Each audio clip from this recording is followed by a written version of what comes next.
What's up? What's up? It's your boy Saucy Rossi, the Canadian king of backyard barbecue.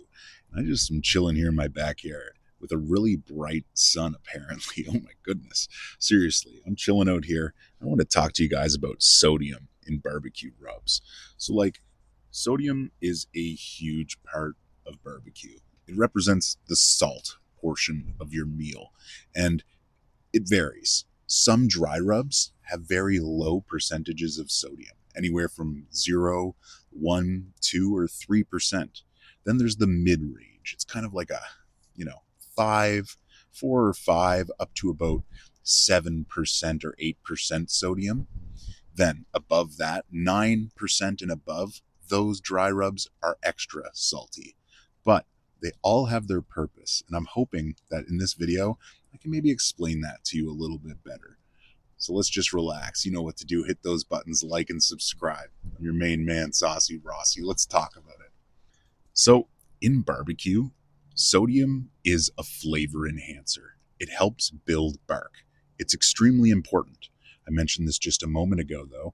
It also can be very overpowering. You can go too far with sodium. It's very common when people season steaks. When they have a nice thin little steak for quick frying, I totally see people put too much on because they're watching a YouTube video where they have a nice thick steak that takes a lot of salt to penetrate. But the smaller the steak, the less seasoning you're going to need. Well, at least for sodium. That's really important to understand. And it doesn't just apply to steak. Honestly, the leaner meats, chicken, rib meat, tenderloins, those are a lot easier to overdo it with sodium. But just, understanding and doing some simple tests can get you a long way. So when it comes to putting seasoning on your meat, it's all about letting it kind of rest for just a little bit before you do the cook. So for high sodium rubs, you don't want to let it rest too long. Anything over 10% sodium, don't let it rest more than 30 minutes or an hour prior to cooking. Even then, I sometimes only go 15 minutes when it's over about 9 or 10% sodium.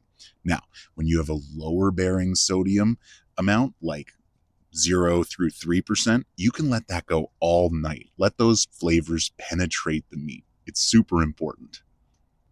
Now, with sodium, it's important to just understand it's salt. It's drawing out moisture.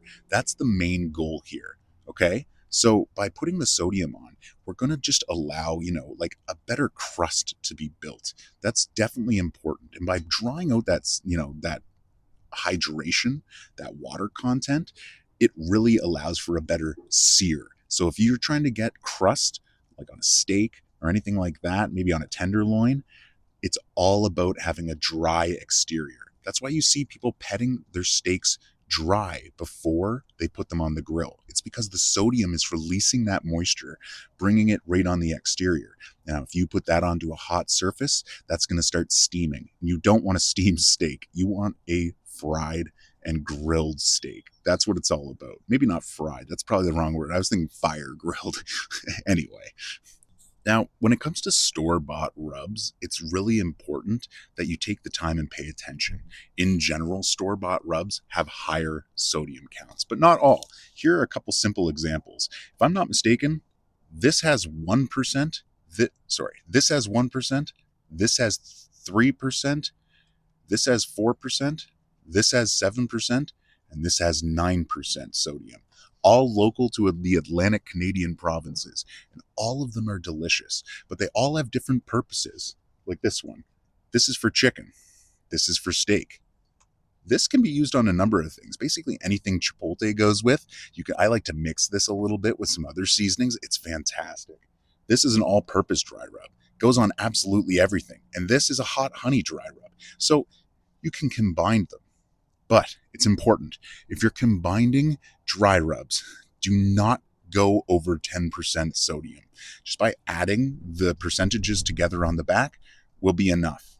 For example, this is at 9% sodium. Basically, you don't want to mix it with any of these because it will bring you up above 10%. However, these three, go nuts. They could all even be combined together. Now, I wouldn't normally do that, but I like to try and find flavors that match. Chipotle, maybe with a garden herb, right? Or hot honey with maybe a butter rub, something simple. Look, I'm just loving barbecue and dry rubs, and it's important to me that you understand how the sodium content works because that's super important. Anyway, so this is your friendly reminder. Always check the label. You'll end up with better barbecue if you understand the dry rub and control it a little bit better. It's not that difficult. Make sure you like and subscribe. I'm always trying to release barbecue tips and tricks just like this one that will help you out.